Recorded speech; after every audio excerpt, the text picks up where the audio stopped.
So, are you planning a trip to China, but you have one huge question? Will WhatsApp and Instagram work? Should I use roaming, an eSIM, or a VPN?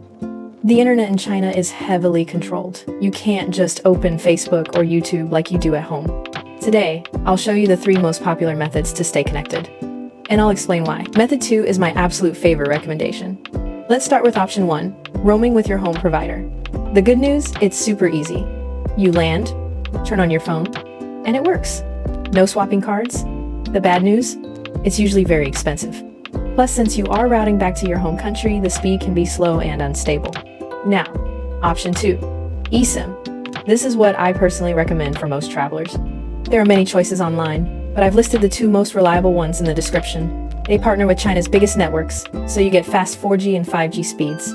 Here is why they are so good. They bypass the Great Firewall automatically. You don't need to be a tech genius. Basically, these eSIMs have built-in VPN routing technology.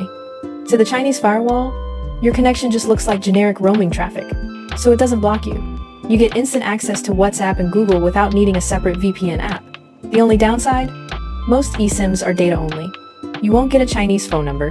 If you really need a number for bookings, you can grab a cheap physical SIM at the airport from China Mobile or China Telecom when you arrive. That brings us to option 3, local SIM card.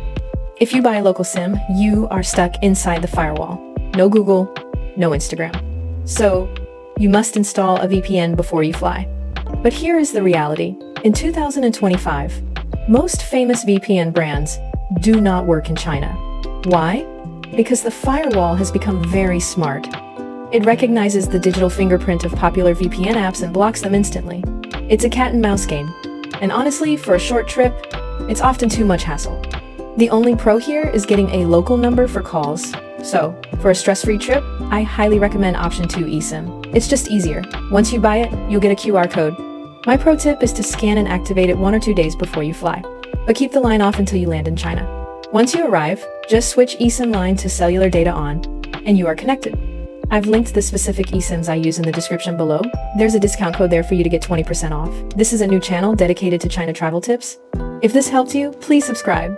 Drop any questions in the comments. Safe travels!